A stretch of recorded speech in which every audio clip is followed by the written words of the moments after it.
Introduction. When gods walked among mortals, the marble corridors of the Palatine Hill echoed with sounds that would have shocked even the most debauched citizens of Rome's notorious Subura district.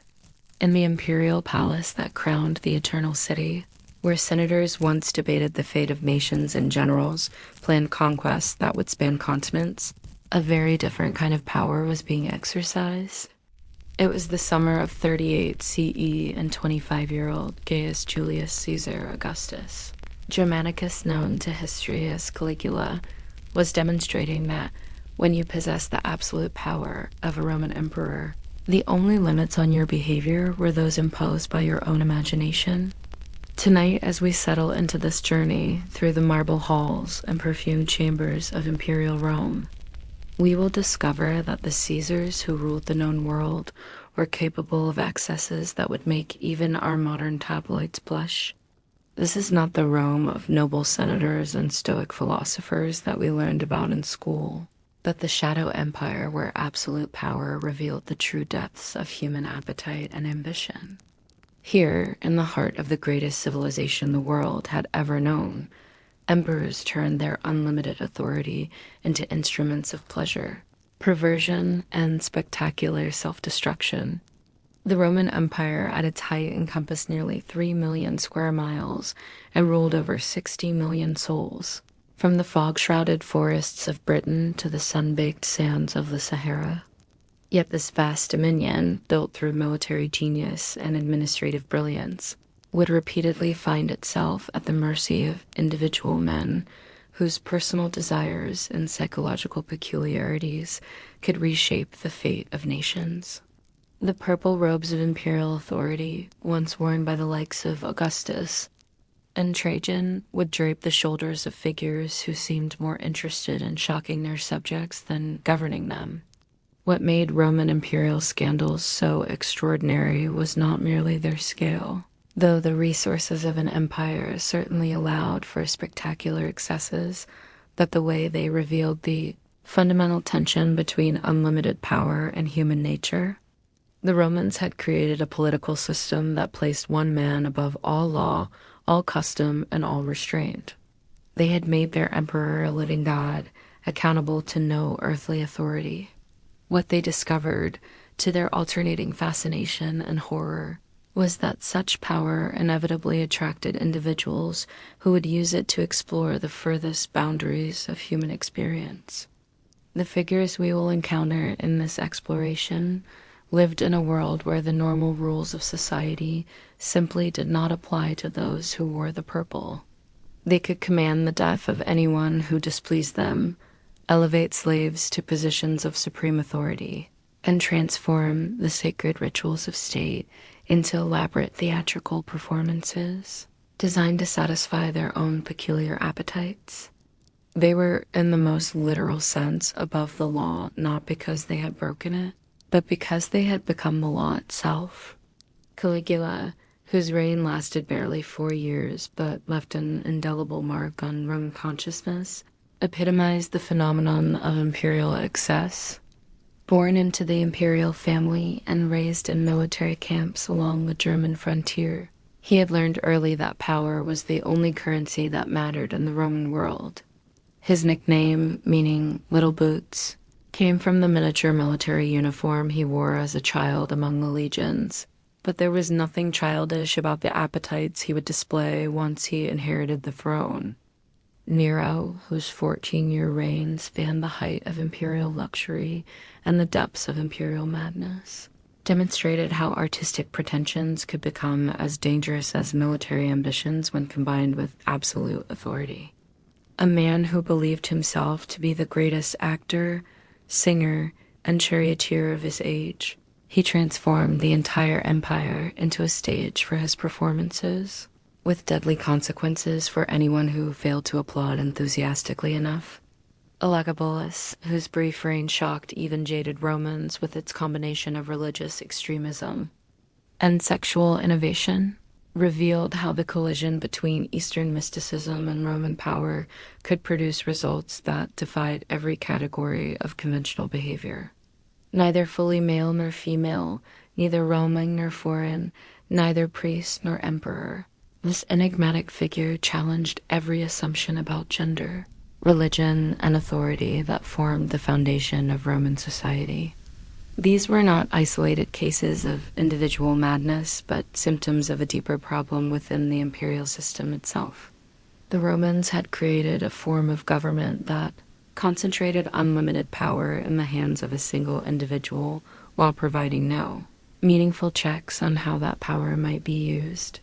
They had elevated their rulers to divine status while maintaining human expectations about their behavior.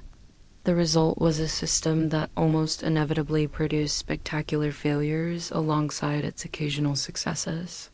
The palace complex on the Palatine Hill, where these dramas unfolded, was itself a testament to the resources that imperial power could command. Covering over 40 acres and rising in terraced splendor above the Forum Romanum, it contained dozens of buildings connected by elaborate gardens, private theaters, and banquet halls that could accommodate hundreds of guests. The imperial apartments featured walls lined with precious marbles imported from across the empire, floors covered with mosaics depicting scenes from mythology and history, and ceilings painted with gold leaf that caught and reflected the light of countless oil lamps. More importantly, the palace was designed to facilitate the kind of entertainment that emperors demanded. Private dining rooms could be configured for intimate gatherings or opened up to create vast spaces for elaborate spectacles. Bath complexes rivaled the finest public facilities and included rooms specifically designed for activities that would have been illegal in any public setting. Underground passages connected different sections of the palace, allowing for discreet movement of guests whose presence might be compromising if widely known. The staff required to maintain this pleasure palace numbered in the thousands and included specialists whose functions would have been incomprehensible to ordinary Romans. There were procurers whose job was to identify and recruit beautiful young people of both sexes for imperial entertainment. There were poisoners who could eliminate inconvenient individuals with substances that left no trace.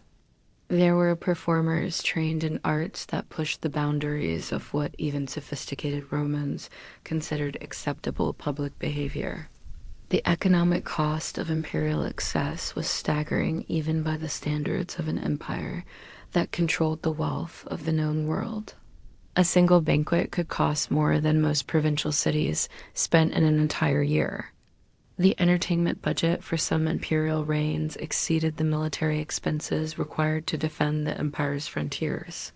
The construction projects undertaken to facilitate imperial pleasure sometimes consumed resources that might have been used to address serious problems in administration, infrastructure, or defense. Yet the true cost of imperial scandal was not measured in denarii, but in the gradual erosion of respect for imperial authority that these excesses produced.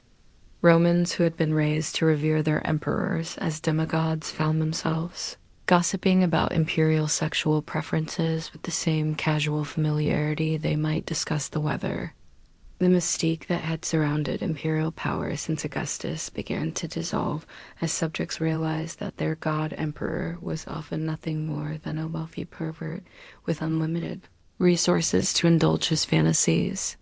The sources that preserve these stories for us present their own fascinating challenges. Most were written by historians who lived through or shortly after the reigns they describe, but their accounts were shaped by their own social positions, political loyalties, and moral assumptions. Senators who had been humiliated by imperial behavior naturally emphasized the most shocking aspects of imperial conduct. Christian writers who lived in later centuries found in these stories perfect examples of pagan degeneracy that justified their own religious revolution. Yet despite the obvious biases and exaggerations in our sources, enough corroborating evidence exists to confirm that something extraordinary was indeed happening in the imperial palace.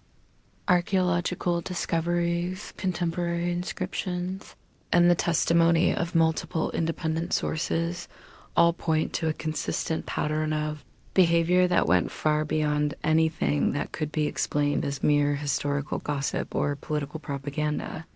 As we prepare to enter this world of marble and madness, of purple robes and perverse appetites, we must remember that we are not simply indulging in ancient gossip, but exploring one of the most fundamental questions about human nature and political power. What happens when individuals are given unlimited authority over their fellow human beings? How do people behave when they believe themselves to be beyond all accountability? What are the ultimate consequences when personal desire is allowed to override public responsibility? The emperors we will meet tonight provided answers to these questions that are as relevant today as they were 2,000 years ago. Their stories illuminate the eternal human struggle between civilization and barbarism, between the rules that hold society together and the appetites that threaten to tear it apart. In their spectacular rises and catastrophic falls, we see reflected our own ongoing debates about power, authority, and the limits that should be placed on those who govern us. So let us pull back the heavy curtains that concealed the private apartments of the Caesars, step across the thresholds that ordinary Romans were forbidden to cross, and witness the scenes that unfolded when the masters of the world decided that being gods meant they could behave like devils. In the perfumed darkness of imperial chambers, beneath painted ceilings that depicted the triumphs of earlier and nobler rulers, we will discover truths about power and human nature that illuminate not just the ancient world, but our own. Chapter 1. The Making of Monsters, How Absolute Power. To understand how Roman emperors became capable of such extraordinary excesses, we must first understand the unique nature of imperial power and the psychological pressures it placed on those who wielded it. The Roman Empire had evolved from a republic where power was shared among many officials into an autocracy where one man held authority over the lives, deaths, and destinies of millions. This transformation, completed during the reign of Augustus, created a form of government that was unprecedented in human history and would prove to be a laboratory for exploring the effects of absolute power on human behavior. The constitutional position of the Roman emperor was deliberately ambiguous, combining republican traditions with monarchical realities in ways that satisfied legal precedent while acknowledging political necessity. Officially, emperors were merely the first among equals, holding traditional magistracies like consul and tribune while serving as the Senate's principal advisor. In practice, they commanded all military forces, controlled the imperial treasury, and could issue edicts that had the force of law throughout the empire. This combination of formal restraint and practical omnipotence created psychological tensions that few individuals could manage successfully. The process by which ordinary men were transformed into living gods began long before they actually assumed imperial power. Most emperors were raised within the imperial family, surrounded from birth by luxury that surpassed anything available to even the wealthiest private citizens. They lived in palaces where every whim was instantly gratified, where hundreds of servants existed solely to anticipate and fulfill their desires. They were educated by the finest tutors, entertained by the most skilled performers, and protected from any experience that might remind them of their common humanity. More psychologically damaging was the systematic elimination of normal social relationships that imperial upbringing entailed. Future emperors could never develop genuine friendships because everyone around them was either a servant, a petitioner, or a potential rival for power. They could not experience romantic love because every potential partner was either seeking political advantage or had been selected for them by others for dynastic purposes. They could not even enjoy simple pleasures like dining or entertainment without elaborate protocols that reminded them constantly of their separation from ordinary human experience. The military camps where some future emperors spent their youth provided a different but equally distorting environment. Here they learned that human life was the cheapest commodity in the imperial economy, that thousands of men could be sacrificed to achieve relatively minor strategic objectives. They witnessed crucifixions, decimations, and mass executions carried out with the same casual efficiency that characterized other administrative functions. Violence became normalized not as an exceptional response to extraordinary circumstances, but as a routine tool for achieving desired outcomes. The religious dimension of imperial power added another layer of psychological complexity that few modern observers fully appreciate. Romans genuinely believed that their emperors were divine, or at least possessed divine attributes that distinguished them from ordinary mortals. This belief was not merely a political fiction, but a sincere religious conviction that shaped how subjects interacted with imperial authority and how emperors understood their own nature and capabilities. The process of imperial deification began while emperors were still alive, and was completed after their deaths through formal apotheosis ceremonies. But even before official recognition, emperors received worship in temples throughout the empire, had sacrifices offered for their health and success, and were addressed with titles and honors reserved for gods. This constant reinforcement of their superhuman status inevitably affected how they viewed their own desires and actions. The practical implications of divine status were enormous and went far beyond ceremonial recognition. If emperors were indeed gods, then their desires were by definition sacred and their actions were automatically justified regardless of how they might appear to ordinary moral judgment. The normal categories of right and wrong, legal and illegal, appropriate and inappropriate simply did not apply to beings who had transcended human limitations. This theological framework provided intellectual justification for any behavior, no matter how extreme. The economic resources available to Roman emperors were literally beyond calculation and included not just vast monetary wealth, but control over every form of production and consumption throughout the empire. They owned entire provinces as personal property, controlled the flow of trade between continents, and could command the labor of millions of slaves. This unlimited access to material resources meant that no desire was too expensive to fulfill, and no fantasy was too elaborate to realize. The palace administration that supported imperial life included thousands of specialists whose entire careers were devoted to facilitating imperial pleasure. There were architects who designed private theaters and banquet halls according to imperial specifications. There were engineers who created mechanical devices for entertainment and execution.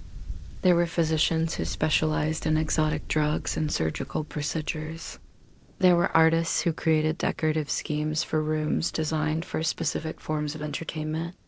Most significantly, there were procurement specialists whose job was to acquire whatever human resources imperial pleasure required.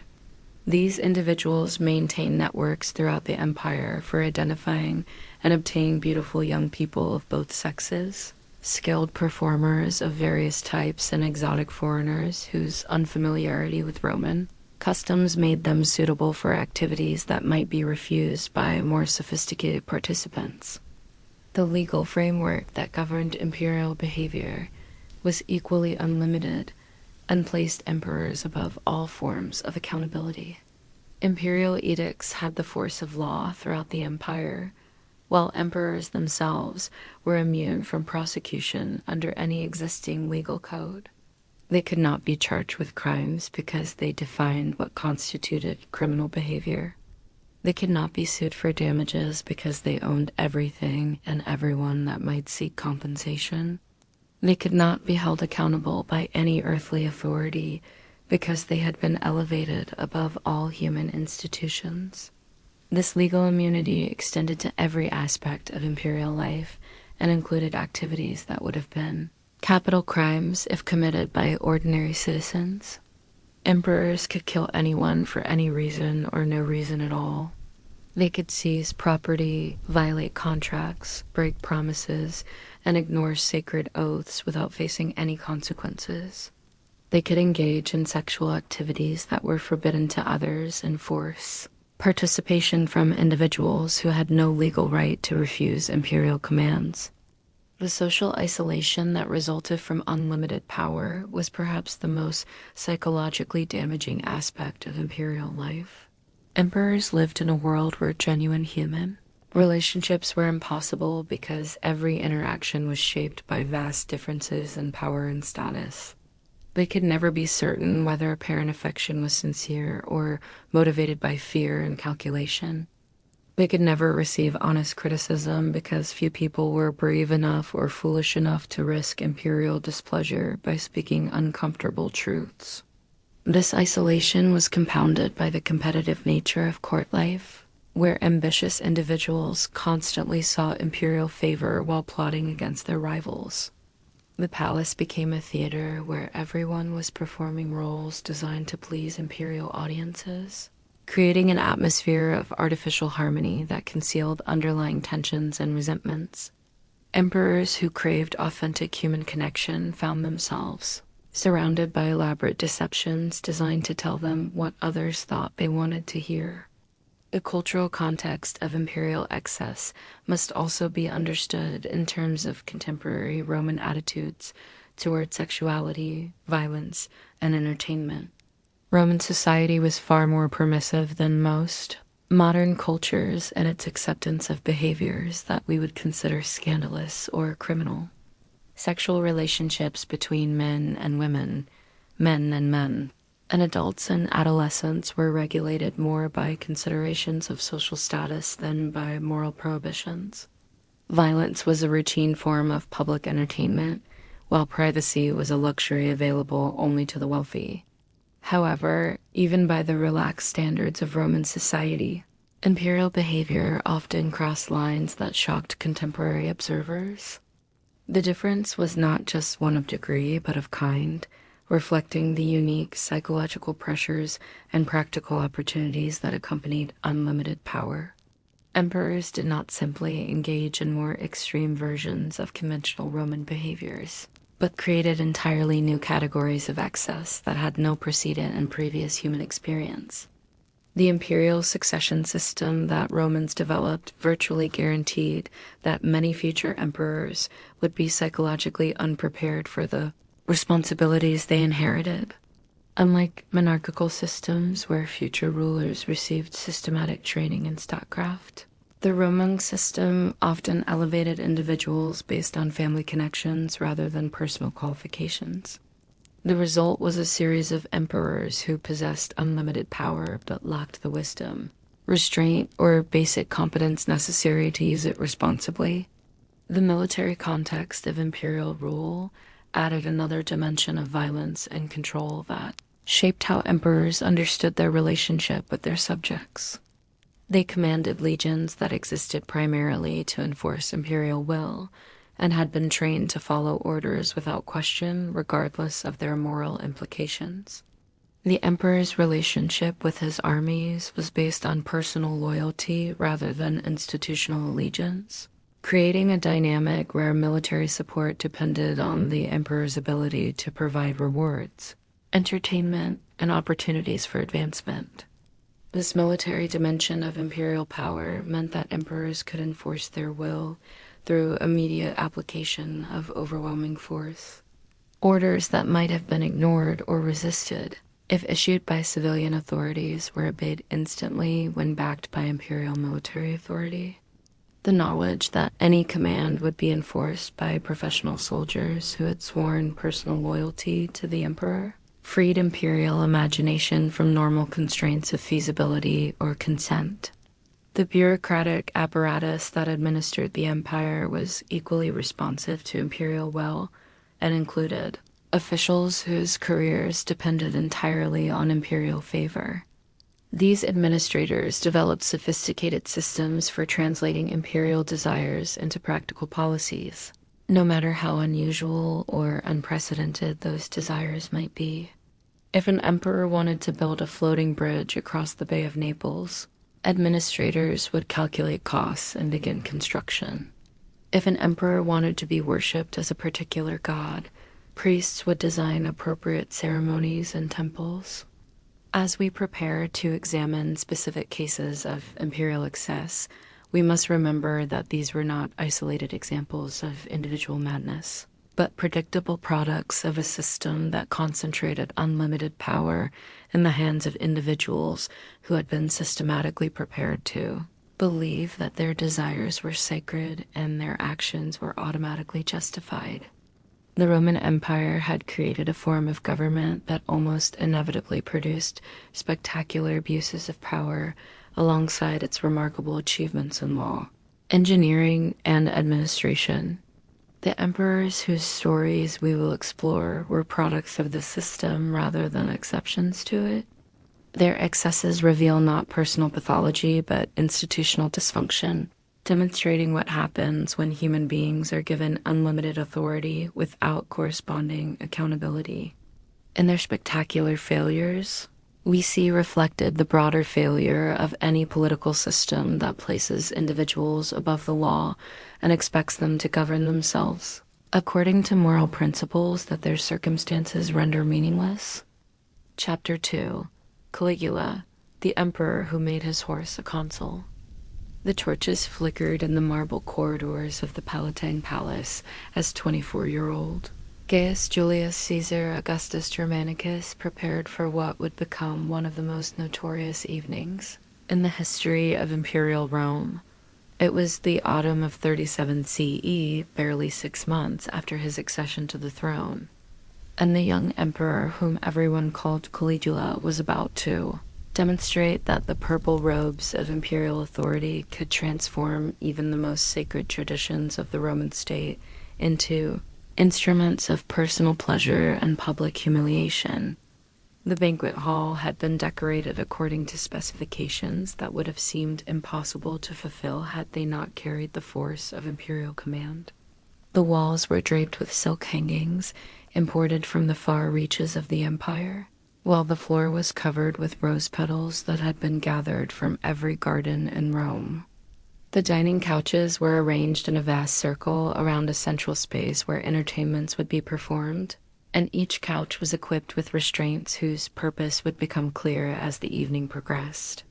Caligula himself appeared dressed in a costume that combined elements of divine and theatrical costume in ways that shocked even sophisticated Romans who had grown accustomed to imperial eccentricity. He wore a breastplate supposedly taken from the statue of Alexander the Great, topped with a purple cloak that had belonged to Augustus himself. On his head was a crown that changed throughout the evening, sometimes appearing as the laurel wreath of a triumphant general, sometimes as the rays of Sol Invictus, and sometimes as the horns of Jupiter Ammon. The guest list for this particular evening included senators who had been commanded to attend regardless of their personal inclinations, foreign ambassadors who were being honored with imperial attention, and various entertainers whose presence indicated the direction the evening would take. Most significantly, it included Caligula's beloved horse Incitatus, who had been carried into the banquet hall on a litter and installed on a couch of honor where he was served oats, mixed with gold flakes from a jeweled manger.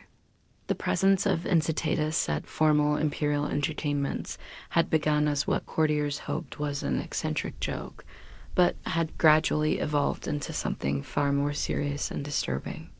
Caligula had begun by lavishing unprecedented attention on his favorite horse, constructing marble stables and providing purple blankets and jeweled bridles. He had progressed to consulting Incitatus on matters of state policy and claiming to receive divine guidance through the horse's behavior.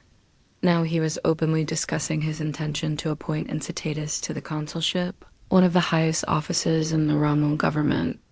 The evening as entertainment began with performances by dancers and musicians who had been recruited from the most expensive establishments in Rome and Alexandria. These individuals, both male and female, had been selected not only for their artistic skills, but for their physical beauty and their willingness to participate in activities that went far beyond conventional artistic performance. Their costumes, which were elaborate at the beginning of the evening, became progressively more minimal as the night continued. Caligula's participation in these entertainments revealed the extent to which he had abandoned any pretense of imperial dignity in favor of personal pleasure. He did not merely watch the performances, but participated actively, sometimes joining the dancers in increasingly explicit choreography, sometimes directing the action according to his own immediate desires.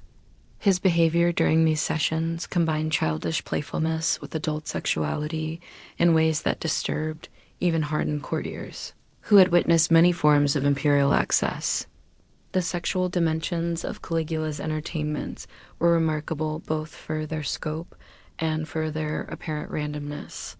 Unlike previous emperors who had generally maintained some consistency in their preferences, Caligula seemed interested in exploring every possible combination of partners and activities.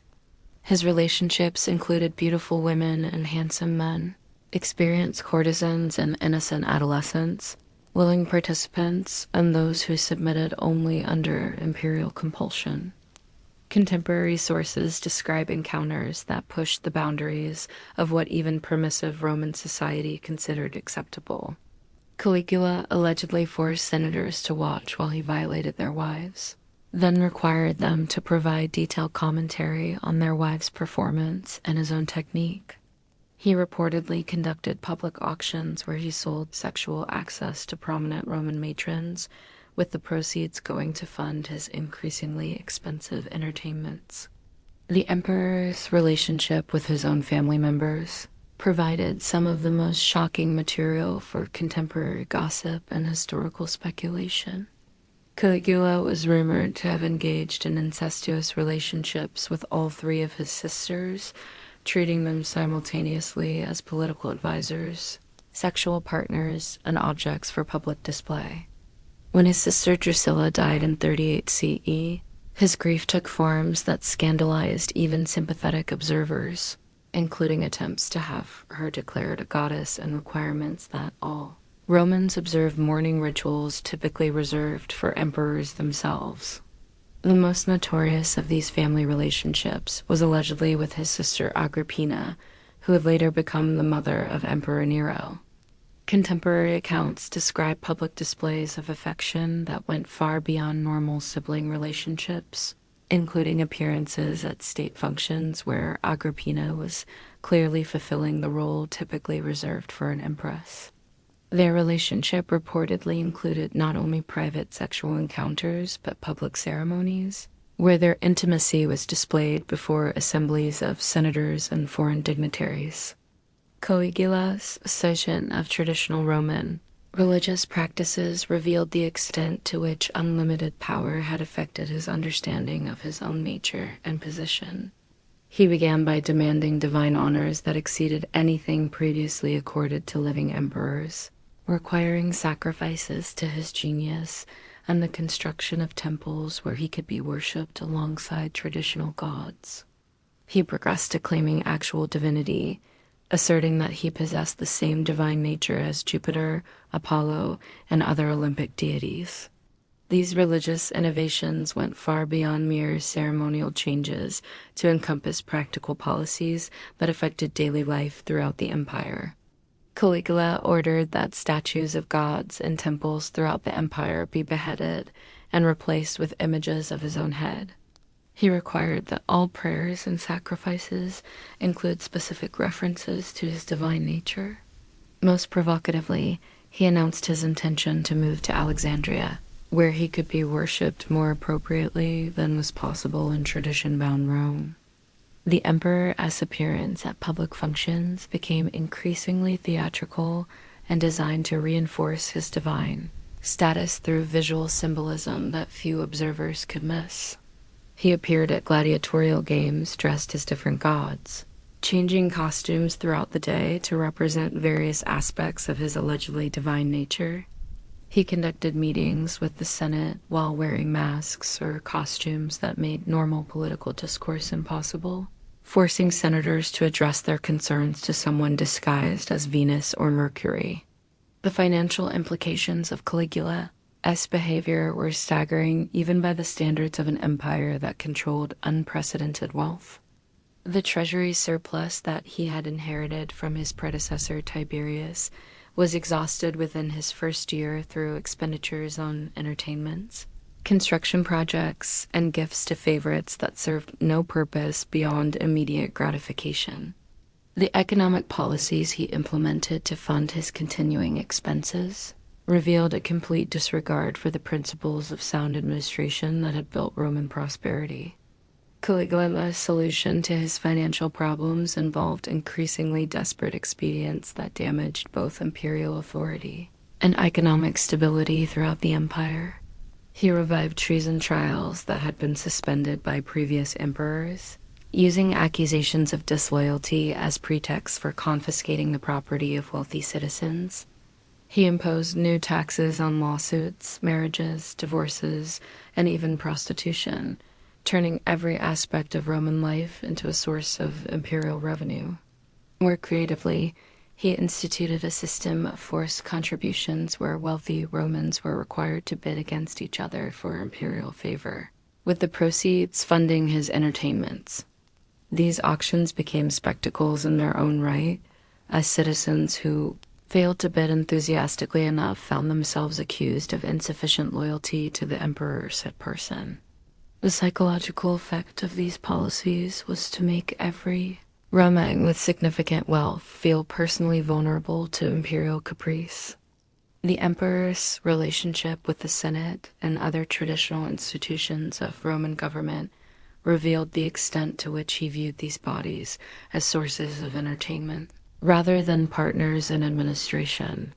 He regularly humiliated senators by requiring them to run behind his chariot for miles, or by forcing them to serve as waiters at imperial banquets, where they were required to endure abuse from other guests. These activities served no administrative purpose, but demonstrated imperial power in ways that reinforced Caligula's sense of his own unlimited authority.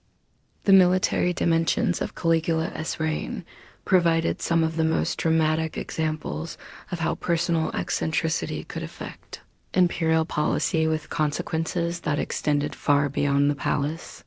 His campaigns in Germany and Britain were notable more for their theatrical elements than for their strategic significance, including elaborate preparations for invasions that were either abandoned at the last moment or transformed into exercises in imperial display rather than serious military operations. The most notorious of these military adventures involved Caligula's declaration of war against Neptune, which he claimed to have won when his soldiers collected seashells as spoils of victory. This campaign, which included the construction of a temporary bridge across the Bay of Naples so that the emperor could ride across it wearing the breastplate of Alexander the Great, demonstrated how imperial resources could be diverted to serve personal fantasies, regardless of their practical consequences. The legacy of Caligula's reign extended far beyond the immediate damage caused by his policies and behavior. His example established precedents for imperial excess that would be followed by later rulers, while his assassination demonstrated that even unlimited power could not protect emperors from the consequences of alienating everyone whose support was necessary for maintaining authority. Most importantly, his reign revealed the fundamental tension between personal desire and public responsibility that would continue to plague the Roman imperial system throughout its history. Chapter 3. Nero, the artist emperor who burned Rome for applause. The golden house of Nero sprawled across 3 of Rome's 7 hills, its opulent corridors and spectacular gardens, encompassing what had once been densely populated neighborhoods filled with ordinary Roman citizens. It was the summer of 64 CE, and the 26-year-old emperor was preparing for what he considered to be the most important performance of his career. Private concert for an audience of senators, foreign ambassadors, and distinguished guests who had been commanded to attend despite their obvious reluctance to participate in yet another display of imperial artistic pretensions. The banquet hall where this evening's entertainment would take place had been designed specifically to showcase Nero's multiple talents as a performer.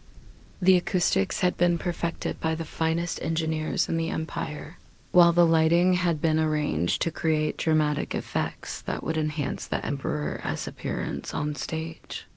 The seating was configured to ensure that every guest would have an unobstructed view of imperial performances, while also allowing Nero to observe audience reactions and identify anyone whose enthusiasm might be insufficient to satisfy imperial expectations.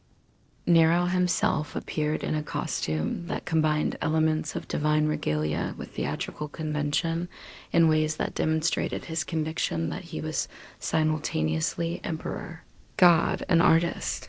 His purple robes were embroidered with golden lyres and theatrical masks, while his crown incorporated both the laurel leaves of military victory and the ivy-associated Bacchus. Most significantly, he carried the lyre that he claimed had once belonged to Apollo himself, an instrument whose divine associations were meant to legitimize his artistic activities by connecting them to religious tradition. The emperor's preparation for his performance had involved weeks of intensive practice, under the guidance of professional musicians and actors who had been recruited from throughout the empire to serve as imperial tutors. These instructors faced the delicate challenge of improving Nero's undeniable technical deficiencies while maintaining the fiction that he possessed, natural talents that required only refinement rather than fundamental correction. Their survival depended on their ability to provide genuine instruction, while never acknowledging the enormous gap between imperial aspirations and actual capabilities. The evening began with a lengthy introduction in which Nero explained the artistic and religious significance of his planned performance, describing how his music would honor the gods while demonstrating the cultural sophistication that distinguished Roman civilization from barbarian societies. His speech revealed both genuine passion for artistic expression and a grandiose conception of his own place in the history of human cultural achievement. He compared himself favorably to Homer, Pindar, and other legendary figures while describing his music as divinely inspired rather than merely human creation.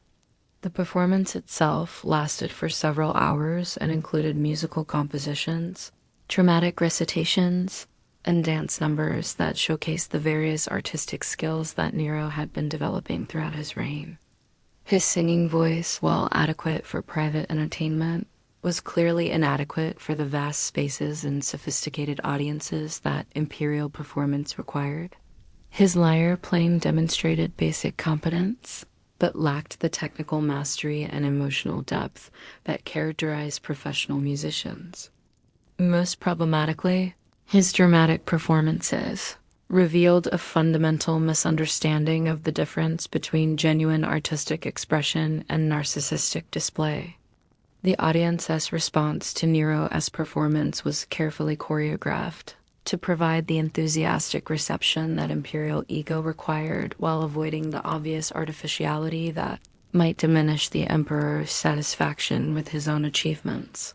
Professional applauders had been stationed throughout the hall to ensure that responses were appropriately timed and sufficiently enthusiastic. Guests had been provided with detailed instructions about when to cheer, when to weep, and when to demand encores. The result was a theatrical performance in which the audience was as carefully directed as the imperial performer. However, the artificial nature of these responses was obvious to everyone present, including Nero himself, creating psychological tensions that affected both emperor and audience in ways that would have lasting consequences. Nero craved genuine artistic recognition, but was surrounded by people whose survival depended on providing false praise. The senators and nobles who comprised his audience were forced to participate in elaborate deceptions while watching their emperor make a fool of himself in ways that damaged imperial dignity and their own respect for imperial authority. The sexual dimensions of Nero's artistic activities were as controversial as his musical and dramatic performances and reflected his conviction that artistic genius transcended conventional moral boundaries. His relationships with other performers, both male and female, were conducted with an openness that shocked even tolerant Romans who were accustomed to imperial sexual adventures. He maintained simultaneous relationships with actors, musicians, dancers, and singers, treating artistic collaboration and sexual intimacy as inseparable aspects of the creative process.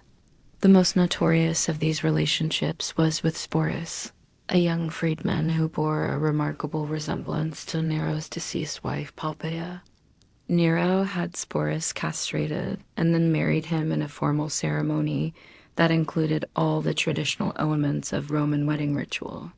The marriage was consummated publicly, with Nero taking the role of husband while Sporus appeared in feminine dress and was treated as a wife in all social situations. This relationship was maintained for several years and included public appearances where Sporus served as imperial consort at state functions. Even more scandalous was Nero's relationship with Pythagoras, a freedman with whom the emperor allegedly contracted a marriage in which Nero took the female role.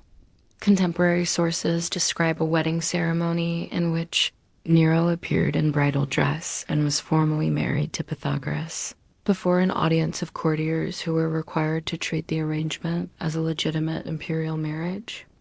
The relationship was reportedly consummated with Nero assuming the passive role in ways that violated every Roman conception of appropriate imperial behavior.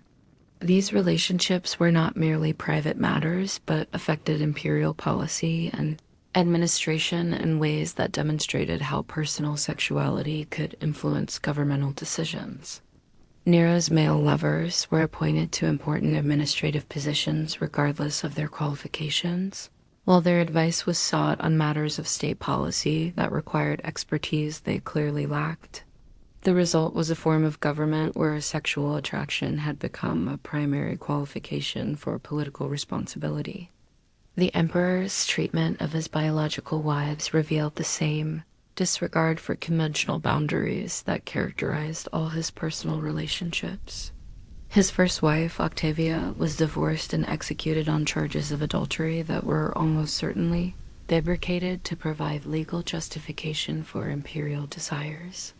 His second wife, Poppaea, was allegedly kicked to death during an argument, though official accounts claim that she died from complications of pregnancy. These murders were committed with a casualness that demonstrated how completely imperial power had isolated Nero from normal human emotions and moral restraints. The artistic community that Nero assembled around himself included some of the most talented performers of his era, alongside obvious charlatans who had been attracted by imperial patronage rather than genuine artistic merit. Professional musicians and actors found themselves in the impossible position of having to perform alongside an emperor whose amateur skills were embarrassingly inadequate while maintaining the fiction that they were privileged to collaborate with a genius. This dynamic corrupted artistic standards throughout the empire and made authentic cultural achievement more difficult by subordinating merit to political considerations. The emperor's participation in public competitions provided some of the most embarrassing examples of how imperial power could be used to manufacture false achievements. Nero competed in Olympic Games and other athletic contests where his victory was predetermined by imperial command rather than actual performance.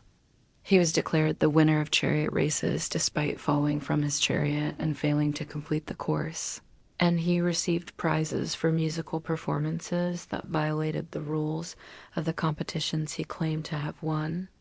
These fraudulent victories were celebrated with the same ceremonies accorded to genuine achievements, creating spectacles that mocked the traditions they purported to honor. Nero returned to Rome from Greece with crowns for victories he had not earned, conducting triumphal processions that celebrated imaginary accomplishments while requiring the population to participate in celebrations of imperial delusion. The psychological effect of these events was to make sincerity impossible and to train citizens in elaborate deceptions that served no purpose beyond satisfying imperial ego.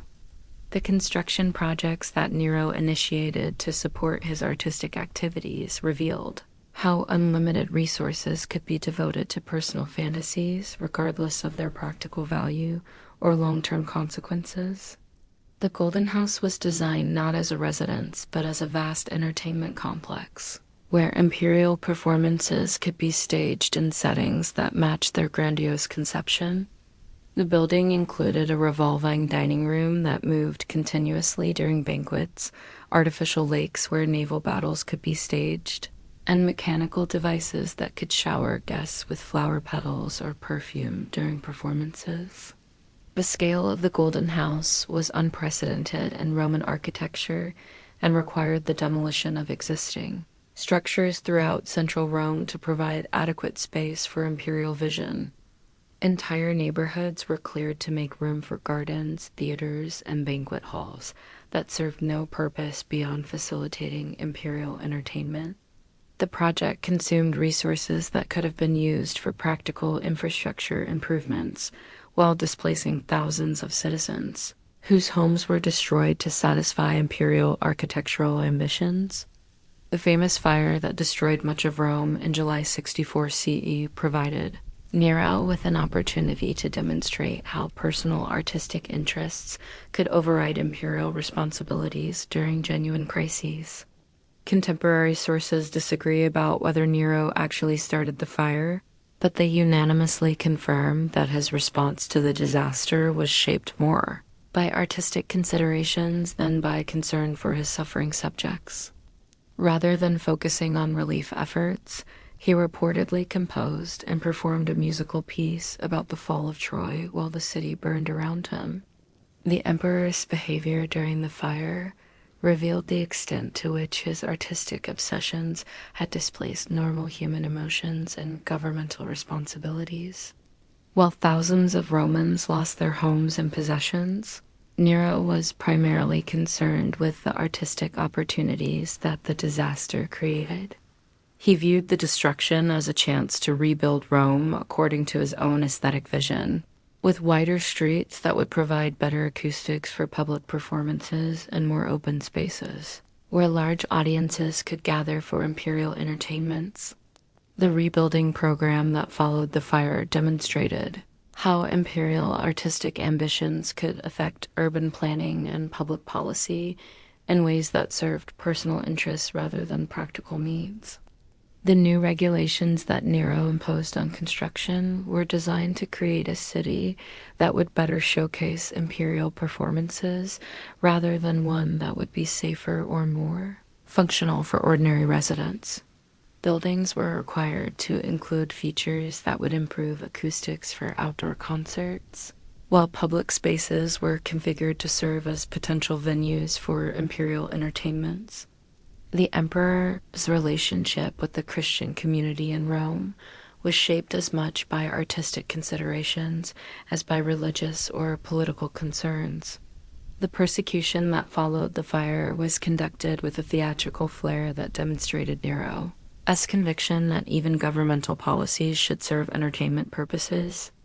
Christians were burned as human torches to illuminate imperial garden parties, while others were forced to participate in elaborate executions that were staged as dramatic performances with religious themes. These persecutions were notable not just for their cruelty, but for their integration of violence with entertainment in ways that revealed how completely imperial power had corrupted normal moral categories. The executions were designed to provide aesthetic experiences for imperial audiences, rather than simply to eliminate political or religious opponents. Victims were costumed to represent mythological figures, while their deaths were choreographed to match dramatic narratives that Nero had derived from classical literature. The emperor's relationship with the Senate and other traditional institutions of Roman government was shaped by his conviction that political authority should be subordinated to artistic vision.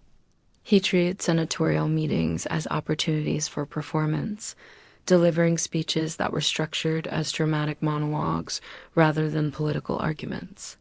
He required senators to participate in theatrical productions, where they were forced to play roles that mocked their dignity while demonstrating imperial power over their persons and reputations.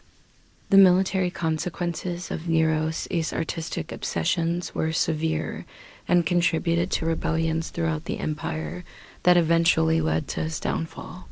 Professional soldiers who had expected to serve a warrior emperor found themselves required to participate in theatrical productions and musical performances that violated military traditions and undermined martial discipline. The emperor's absence from military campaigns in favor of artistic tours of Greece and Asia Minor left frontier defenses weaken and encouraged rebellions by provinces that interpreted imperial neglect as weakness. The economic implications of imperial artistic activities were staggering and contributed to financial crises that affected the entire empire.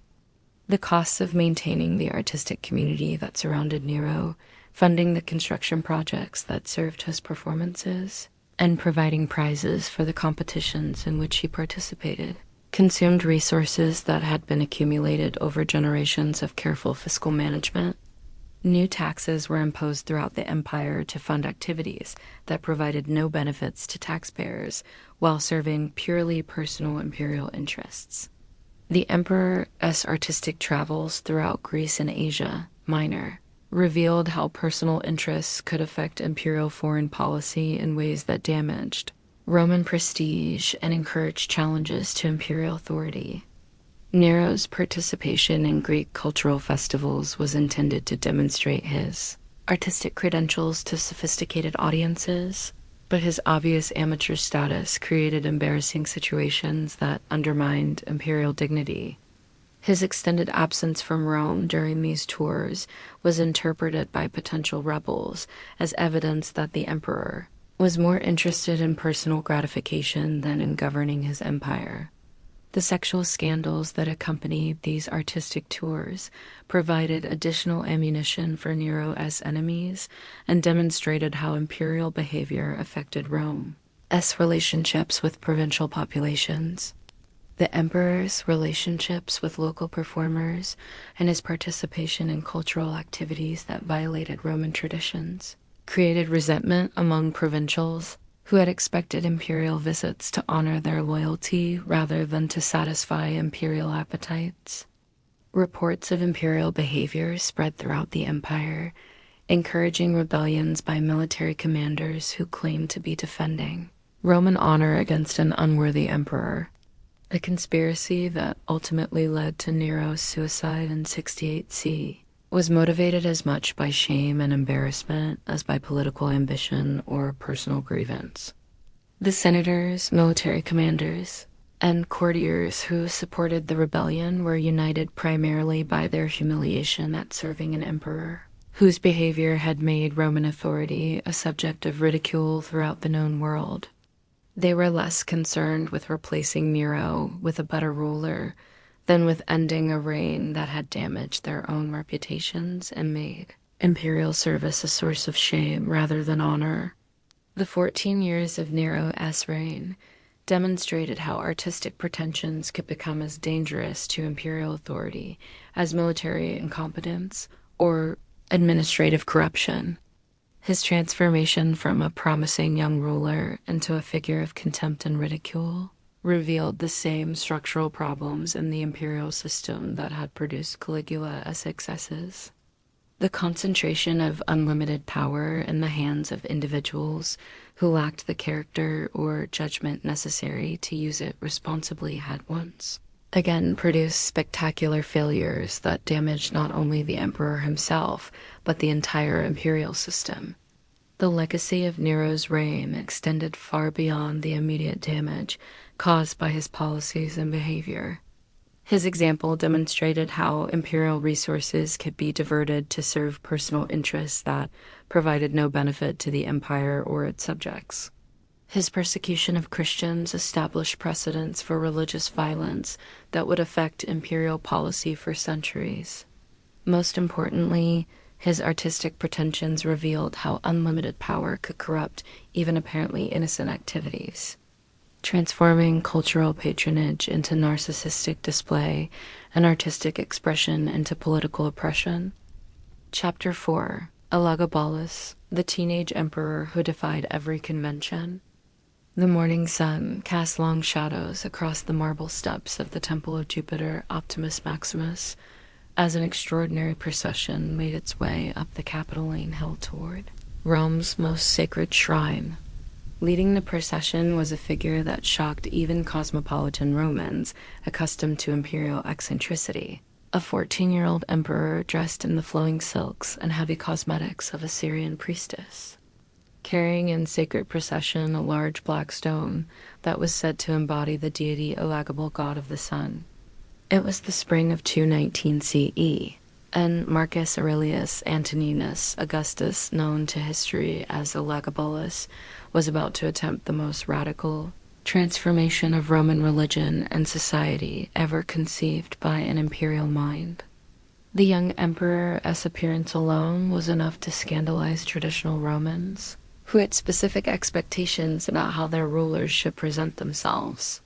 Instead of the traditional purple toga and military bearing that characterized imperial dignity, Elagabalus appeared in flowing robes of silk and gold that were more appropriate for a female deity than a Roman emperor. His face was painted with cosmetics in the Syrian manner, his eyes outlined with kohl, and his lips colored with red pigments that emphasized their feminine shape. His hair, which reached below his shoulders, was arranged in elaborate curls and decorated with jewels that caught and reflected the morning light. More shocking still was the sacred stone that the emperor carried with such obvious reverence. This black meteorite, which he claimed had fallen from heaven as a gift from his god, was the physical manifestation of Elagable, a solar deity, worshipped in the Syrian city of Emesa, where the future emperor had been born and raised. The installation of this foreign stone in Jupiter's temple represented more than religious innovation. It was a direct challenge to every tradition that had made Rome the master of the civilized world. The imperial procession that accompanied this religious revolution included elements that revealed the extent to which traditional Roman categories had become meaningless under Elagabalus' rule. Syrian priests in elaborate costumes chanted hymns in languages that few Romans understood, while musicians played instruments whose sounds were unfamiliar to ears accustomed to Roman military music.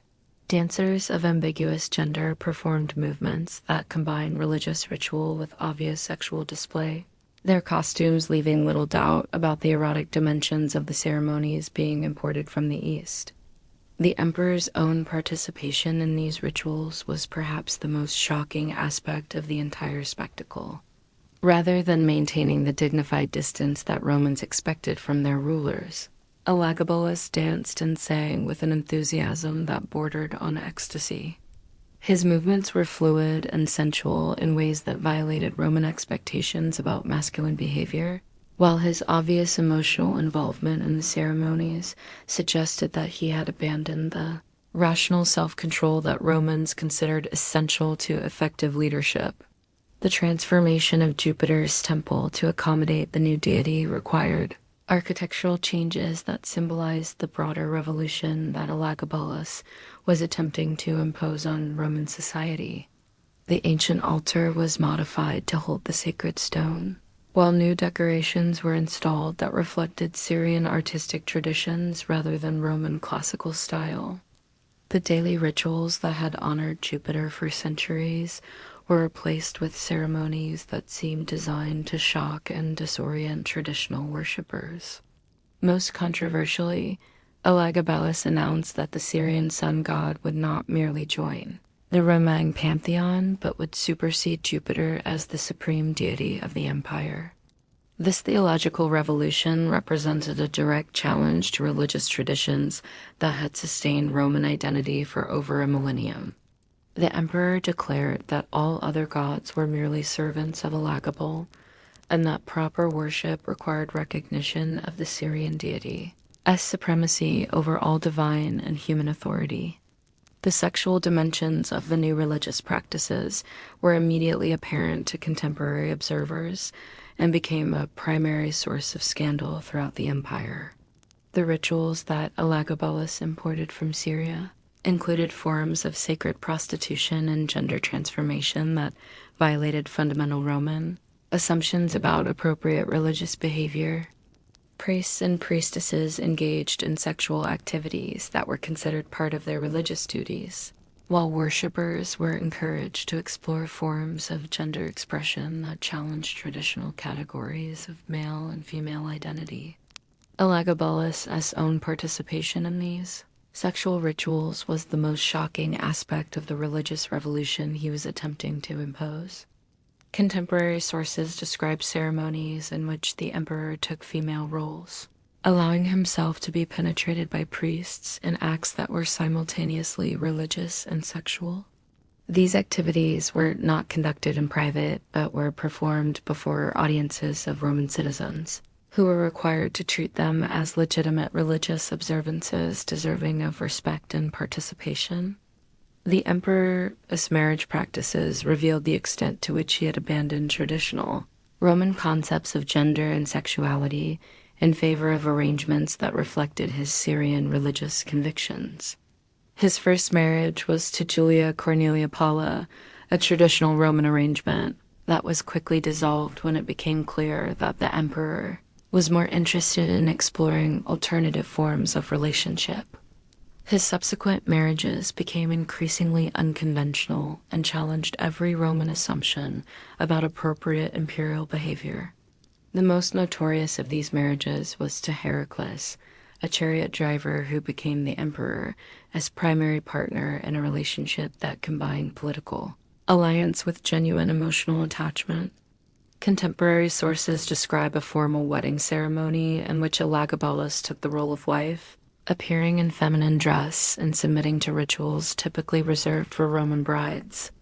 The marriage was consummated publicly, with the emperor assuming the passive role in ways that violated every Roman conception of appropriate imperial conduct.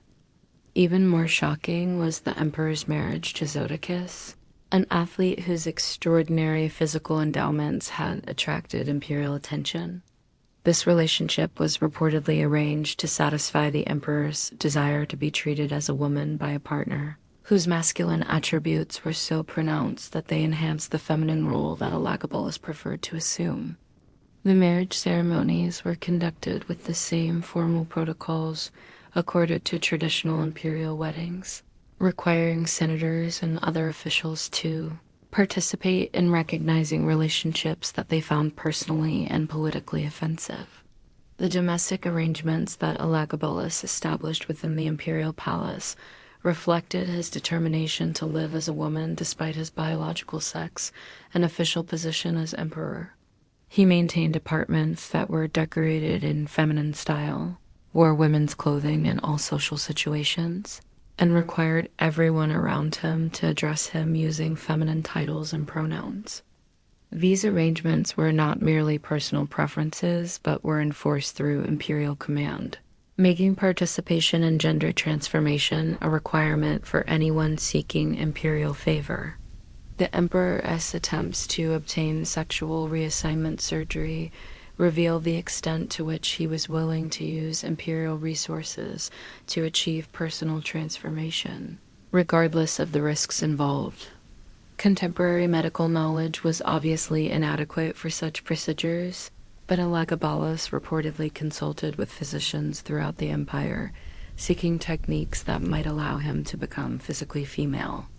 These consultations included experiments with castration and other surgical modifications that were extremely dangerous given the medical limitations of the period. The psychological motivation for these attempts at gender transformation appears to have been rooted in religious conviction rather than simple sexual preference. Elagabalus believed that his god required him to assume female characteristics as part of his priestly duties, while his identity as emperor provided the resources necessary to explore these requirements in ways that would have been impossible for ordinary individuals. The result was a unique combination of religious devotion and sexual exploration that challenged every category that Romans used to understand human identity. The emperor's relationship with prostitutes and other sex workers revealed another dimension of his complex attitude toward sexuality and gender. Rather than simply purchasing sexual services, he reportedly worked as a prostitute himself, operating from imperial apartments that had been converted into a high-class brothel. These activities were not conducted in secret, but were advertised through imperial proclamations that invited wealthy Romans to enjoy the services of their emperor in exchange for appropriate financial contributions. The economic implications of these activities were substantial and reflected the emperor's conviction that sexual commerce was a legitimate form of imperial revenue generation. The amounts charged for imperial sexual services were reportedly enormous, with individual encounters costing more than most Romans earned in a year. The proceeds were used to fund religious construction projects and to support the Syrian community that Elagabalus had brought to Rome to assist in his religious and social transformation of the empire. The administrative changes that Elagabalus imposed on imperial government reflected his determination to elevate individuals based on sexual attractiveness and religious compatibility rather than traditional qualifications of birth, experience, or competence. Important governmental positions were awarded to lovers, fellow priests, and others who shared the emperor's religious and sexual interests.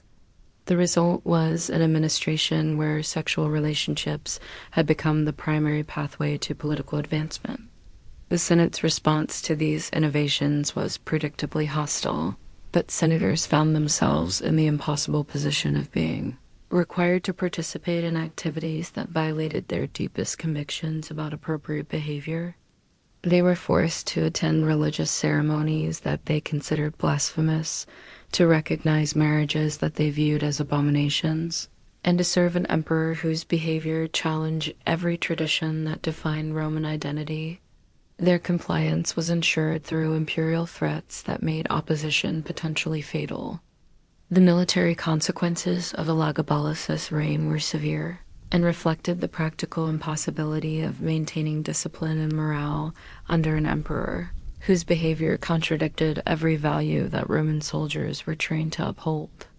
Professional legionaries who had expected to serve a warrior emperor found themselves required to participate in religious ceremonies that violated their understanding of appropriate masculine behavior. The emperor's obvious preference for sexual partners over military advisors undermined confidence in imperial leadership throughout the armed forces. The emperor's public appearances became increasingly elaborate theatrical productions that combined religious ceremony with sexual display in ways that attracted crowds while scandalizing traditional observers. These events were staged in venues throughout Rome, including the Circus Maximus and the Colosseum, where hundreds of thousands of citizens could witness imperial behavior that challenged every assumption about appropriate leadership. The emperor's obvious enjoyment of these exhibitions suggested that public shock was as important to him as religious observance. The international implications of Elagabalus's reign were equally dramatic and affected Rome's relationships with client kingdoms and allied states throughout the empire. Foreign ambassadors found themselves required to participate in religious ceremonies that violated their own cultural and religious practices, while diplomatic protocols were abandoned in favor of arrangements that reflected the emperor's sexual and religious preferences. Reports of imperial behavior spread throughout the ancient world, encouraging challenges to Roman authority from rulers who questioned whether such an empire deserved continued respect. The economic policies that Elagabalus implemented reflected his conviction that imperial resources should be used to support religious innovation and sexual exploration rather than traditional governmental functions. Enormous sums were spent on temple construction, religious festivals, and the maintenance of a court whose primary function was to facilitate imperial pleasure rather than administrative efficiency. These expenditures were funded through new taxes and the confiscation of property from citizens who were accused of insufficient enthusiasm for imperial innovations. The emperor's treatment of traditional Roman religious practices revealed the extent to which he viewed cultural transformation as inseparable from political revolution. Ancient temples were converted to serve Syrian deities, while traditional festivals were modified to include elements that reflected Eastern religious traditions. Priests who resisted these changes were dismissed or executed, while new religious personnel were recruited based on their willingness to participate in ceremonies that traditional Romans found offensive. The cultural impact of Elagabalus' reign extended beyond immediate political and religious changes to encompass broader questions about identity, gender, and the nature of civilization itself. His example demonstrated how imperial power could be used to challenge fundamental social categories, while his ultimate failure revealed the limits of even unlimited authority when it conflicted with deeply held popular convictions. The transformation he attempted was so radical that it threatened the basic assumptions upon which Roman society was built. The conspiracy that led to Elagabalus' assassination in March 222 CE was organized by his own Praetorian Guard and involved members of his immediate family who had concluded that his reign threatened not only their personal interests but the survival of the imperial system itself.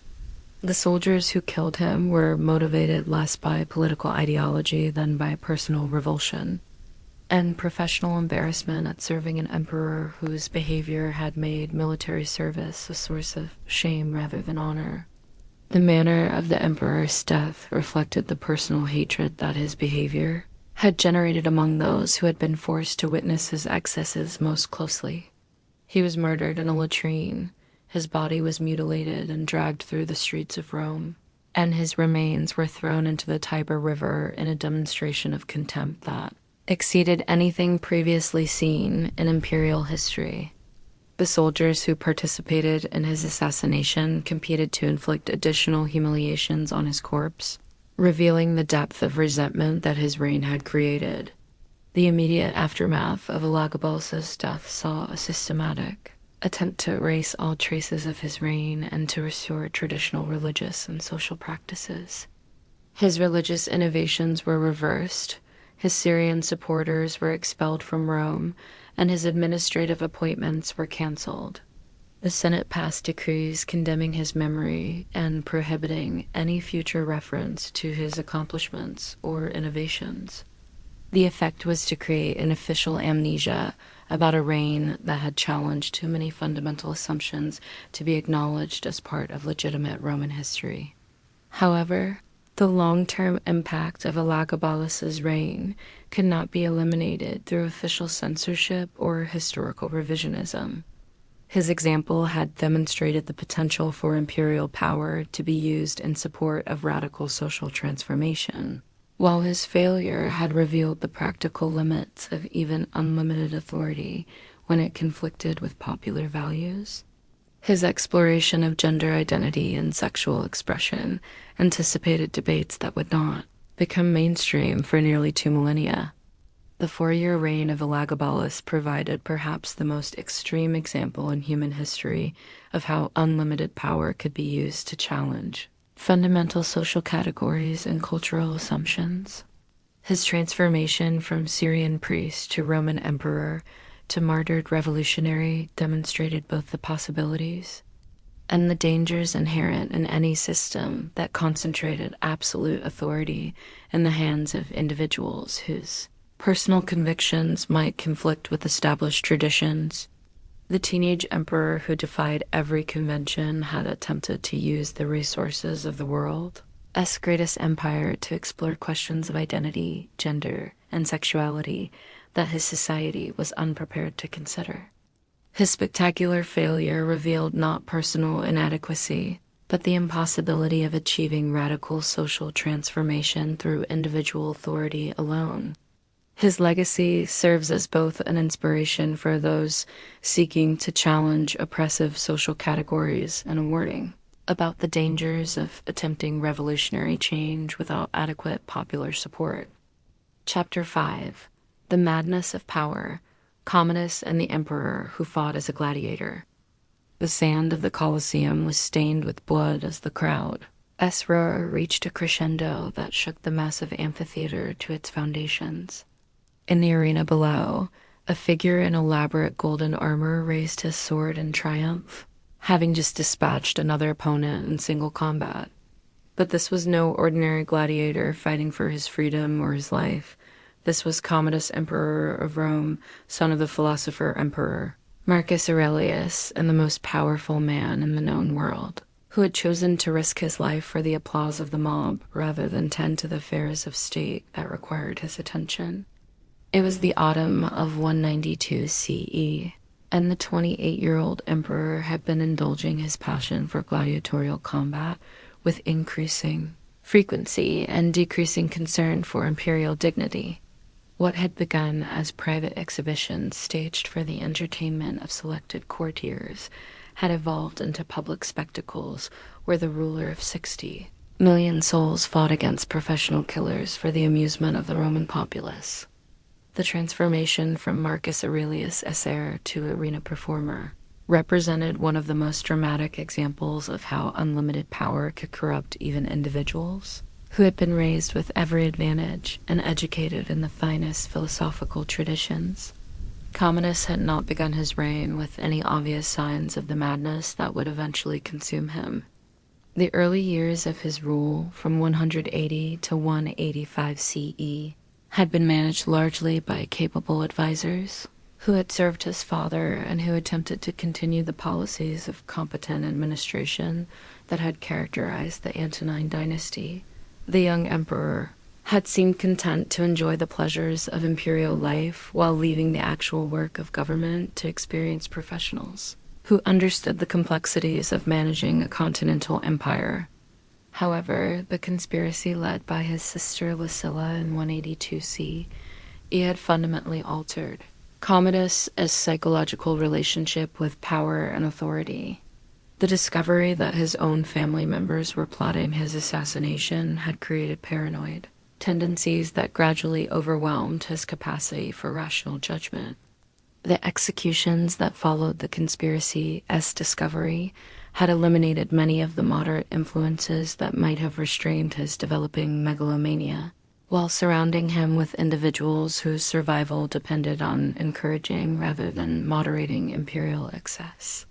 The emperor's growing fascination with gladiatorial combat appears to have developed from his increasing alienation from traditional forms of imperial authority, and his desire to demonstrate his personal courage in ways that would impress ordinary Romans rather than senatorial elites. Unlike previous emperors who had sought to project strength through military campaigns or architectural projects, Commodus chose to prove his worth through individual physical prowess that could be witnessed and celebrated by the masses who filled the Colosseum. The initial stages of this fascination were conducted in private training facilities within the Imperial Palace complex, where professional gladiators and beast fighters were brought to provide instruction in the techniques of arena combat. These sessions were initially presented as forms of exercise and entertainment, rather than serious preparation for public performance. That the emperor's obvious skill and enjoyment gradually transformed them into the central focus of his daily routine. The physical transformation that accompanied Commodus' gladiatorial training was remarkable and reflected his determination to excel in his chosen pursuit regardless of the demands it placed on his imperial dignity. His body, which had been soft from years of luxury, was gradually transformed through intensive training into the muscled physique of a professional athlete. His hands, which had once held only ceremonial implements, became callous from handling weapons and shields. His skin, traditionally protected from sun and weather, was bronze from hours of outdoor training. More significantly, The emperor's identification with gladiatorial culture extended beyond physical, training to encompass the entire lifestyle and value system that characterized arena performers. He adopted the superstitions, the dietary practices, and the sexual customs that were common among professional fighters. He formed intimate relationships with gladiators and beast fighters, treating them as social equals despite the vast differences in their legal and social status. He began to view physical courage and combat skill as more important qualifications for respect than birth, education, or administrative competence. The emperor's first public appearances in the arena were carefully staged to ensure his safety while providing the spectacle that he craved. His opponents were selected from among prisoners and condemned criminals who had been weakened by poor treatment and were armed with inferior weapons. The matches were choreographed to guarantee imperial victory while maintaining enough uncertainty to create dramatic tension for audiences, who were required to treat the contests as genuine competitions. Despite these precautions, Commodus's participation in gladiatorial combat represented a genuine risk that shocked even hardened arena veterans. The weapons were real, the dangers were substantial, and the possibility of accidental injury or death was always present. The emperor's willingness to expose himself to these risks demonstrated the extent to which his psychological needs had overcome his survival instincts, and his sense of responsibility to the empire that depended on his continued existence. The public response to imperial gladiatorial performances was complex and revealed the conflicted attitudes that Romans held toward their emperor's behavior. Many citizens were thrilled by the unprecedented spectacle of seeing their ruler risk his life for their entertainment, viewing his participation as evidence of personal courage and democratic sympathy with ordinary people. Others were horrified by behavior that violated every tradition of imperial dignity and seemed to reduce the highest office in the state to the level of a public entertainment. The emperor's performance in the arena was genuinely impressive by any reasonable standard and demonstrated that his training had produced real skill rather than merely staged victories. Contemporary accounts describe him as a capable fighter who possessed genuine talent for combat and who could probably have succeeded as a professional gladiator, even without imperial advantages. His technique was reportedly excellent, his courage was unquestionable, and his enthusiasm for the sport was obvious to all observers. However, the artificial circumstances that surrounded imperial gladiatorial performances made genuine assessment of his abilities impossible and created psychological tensions that affected everyone involved in the spectacles. Opponents who were capable of defeating the emperor were required to hold back their efforts, while maintaining the fiction that they were fighting at full strength. Audiences who witnessed obvious mismatches were required to cheer imperial victories that had been predetermined by imperial command rather than achieved through superior skill. The economic costs of supporting Commodus as gladiatorial activities were enormous and reflected the resources that unlimited imperial authority could command for personal satisfaction. The emperor maintained training facilities that rivaled the finest gladiatorial schools, employed dozens of professional instructors, and purchased equipment that was crafted by the finest artisans in the empire. The staging of his public performances required elaborate preparations that involved hundreds of workers and consumed resources that could have supported entire legions. More problematically, the emperor's focus on gladiatorial performance diverted his attention from administrative responsibilities that required imperial oversight and decision-making. Important governmental business was postponed or delegated to subordinates while Commodus spent weeks preparing for arena appearances. Military campaigns were delayed while the emperor trained for combat, and diplomatic correspondence was ignored while he perfected his technique with sword and net. The psychological dynamics of imperial gladiatorial performance created unique forms of corruption that affected everyone associated with the emperor's arena activities. Professional gladiators who were required to train with their ruler found themselves in impossible positions where their survival depended on providing genuine instruction while never outperforming the imperial student. Arena officials who were responsible for staging imperial performances had to balance safety concerns with the emperor's desire for authentic combat experiences. The emperor's relationships with his gladiatorial partners were among the most genuine connections he formed during his reign and demonstrated his hunger for authentic human relationships that were not based primarily on his imperial status. These friendships were conducted with an equality that was impossible in his relationships with senators or courtiers, as arena culture emphasized personal merit over social position. The gladiators who became his companions were valued for their courage, skill, and loyalty rather than their family connections or political usefulness. However, these relationships also contributed to the emperor's growing alienation from traditional Roman society and his increasing identification with values that most Romans considered incompatible with imperial dignity. Gladiatorial culture emphasized physical courage, immediate gratification, and disdain for intellectual pursuits in ways that directly contradicted the philosophical and administrative traditions that had sustained Roman governance. The emperor's adoption of these values represented a fundamental rejection of the cultural foundations upon which imperial authority was based. The sexual dimensions of Commodus's gladiatorial activities reflected the complex relationship between physical training, masculine identity, and homoerotic attraction that characterized arena culture. The emperor's intimate relationships with his training partners and opponents included both genuine friendships and sexual encounters that violated traditional Roman expectations about appropriate imperial behavior.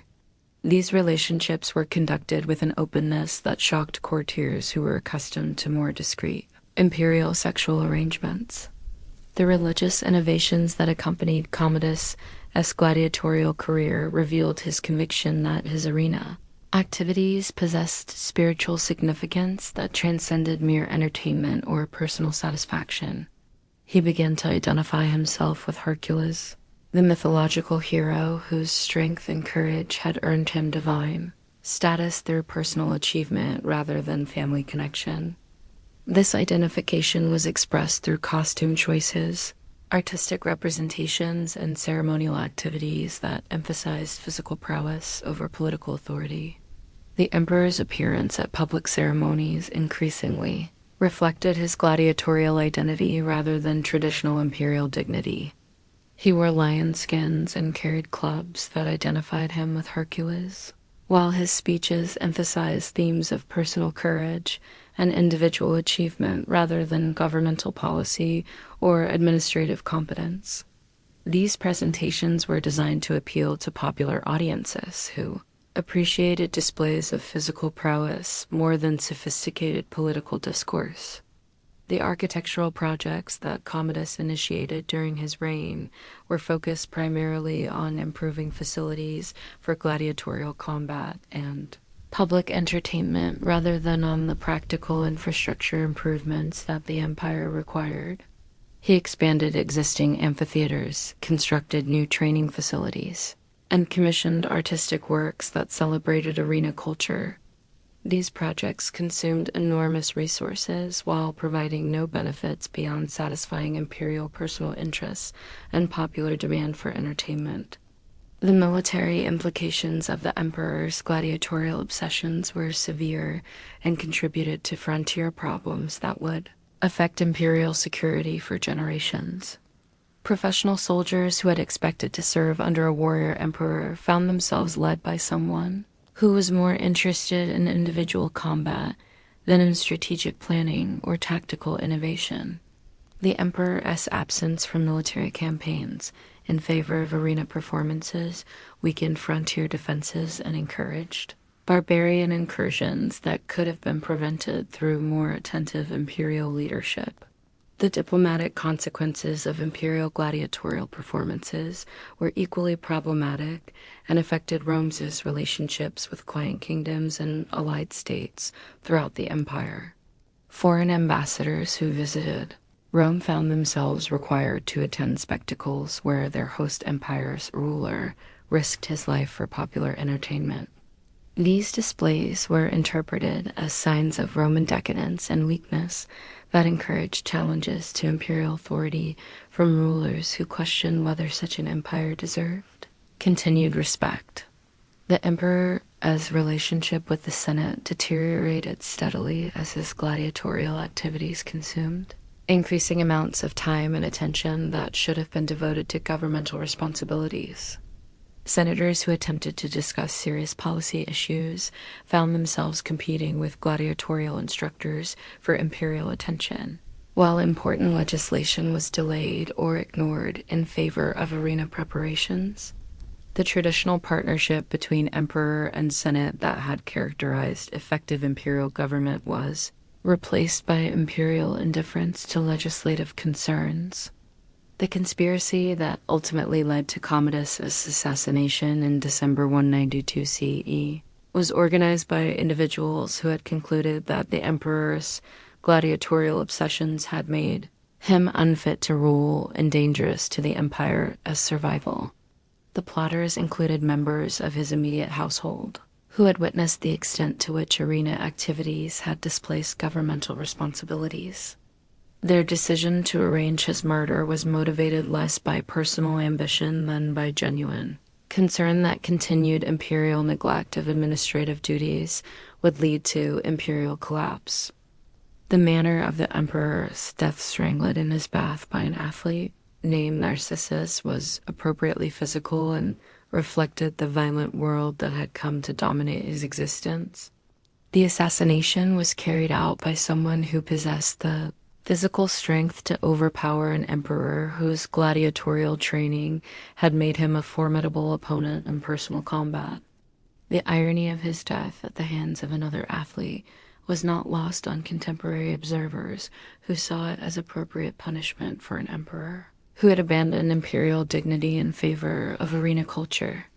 The 12-year reign of Commodus demonstrated how unlimited power could corrupt even individuals who had been raised with every advantage and educated according to the finest philosophical traditions. His transformation from potential philosopher-emperor to arena performer revealed the same structural problems in the imperial system that had produced the excesses of earlier rulers. The concentration of absolute authority in the hands of individuals who lacked adequate checks on their behavior had once again produced spectacular failure that damaged both the emperor and the empire he governed. The legacy of Commodus's reign extended beyond the immediate damage caused by administrative neglect and diplomatic embarrassment. His example established precedents for imperial behavior that emphasized personal satisfaction over public responsibility, while his assassination demonstrated that even unlimited power could not protect emperors from the consequences of completely abandoning their governmental duties. Most importantly, his gladiatorial career revealed how the desire for authentic human connection and genuine achievement could become destructive when pursued through inappropriate channels by individuals who possessed unlimited resources but lacked adequate guidance or restraint. Chapter 6: The Price of Absolute Power: How Imperial Excess Destroyed the Empire. As the purple curtains fell across the windows of the imperial palace for the final time, and the last echoes of scandal faded from the marble corridors that had witnessed such extraordinary scenes of excess and degradation, the question that haunted every thoughtful Roman was whether their empire could survive the damage that unlimited power had inflicted upon its most sacred institutions. The pattern had become unmistakably clear. Emperor after emperor had used the vast resources and unlimited authority of their position not to strengthen the state, but to explore the furthest boundaries of human appetite and desire. The cumulative effect of these imperial scandals was far more devastating than the individual excesses of any single ruler. Each emperor who violated traditional boundaries made it easier for his successors to go even further, creating a progressive erosion of respect for imperial authority that undermined the entire system of government. Romans who had been raised to revere their emperors as living gods found themselves gossiping about imperial sexual preferences and laughing at imperial pretensions with the same casual familiarity they might discuss the weather. The economic cost of imperial excess was staggering and had consumed resources that could have addressed serious structural problems within the empire.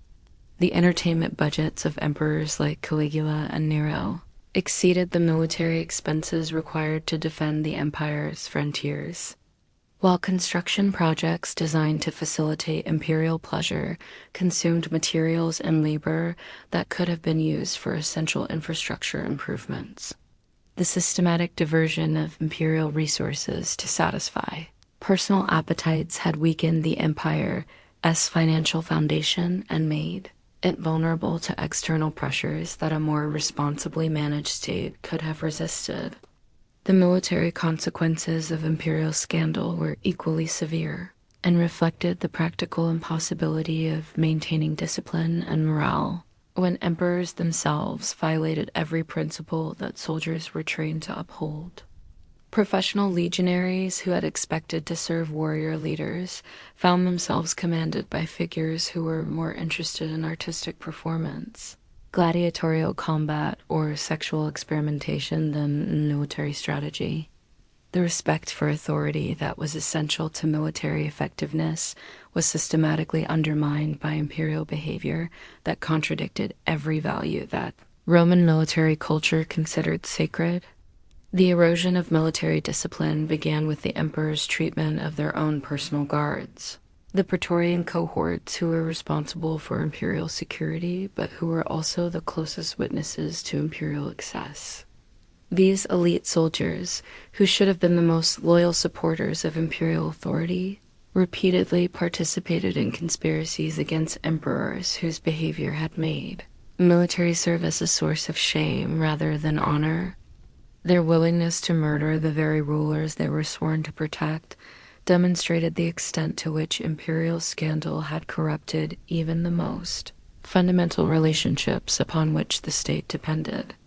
The diplomatic implications of imperial behavior affected Rome's relationships with every other power in the ancient world, and encouraged challenges to Roman authority from rulers who questioned whether such an empire deserved continued respect. Foreign ambassadors who had visited Rome during the reigns of scandalous emperors returned to their own courts with stories that portrayed the master of the civilized world as a collection of perverts and madmen. These reports circulated throughout the ancient world, damaging Roman prestige and emboldening potential enemies who had previously been intimidated by the empire's reputation for invincibility.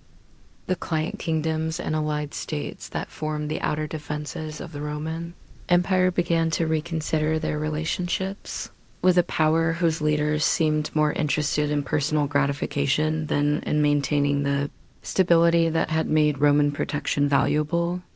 The barbarian tribes that pressed against the empire's frontiers interpreted reports of imperial excess evidence of Roman weakness and decadence that could be exploited through military pressure.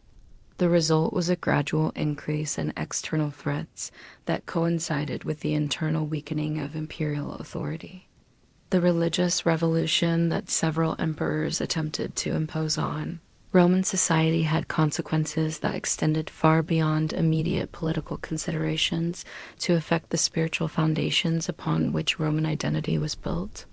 The systematic violation of traditional religious practices, the importation of foreign deities, and the transformation of sacred ceremonies into opportunities for imperial exhibition had corrupted the relationship between Romans and their gods. The loss of religious confidence that resulted from these innovations contributed to the empire's vulnerability to new religious movements that promised spiritual certainty in a world where traditional beliefs had been systematically undermined. The rise of Christianity during this period was partly a response to the spiritual vacuum that imperial religious scandals had created within Roman society. Citizens who had lost faith in emperors who claimed divine status while behaving in obviously non-divine ways were attracted to a religion that offered moral certainty and spiritual authority that was independent of political power.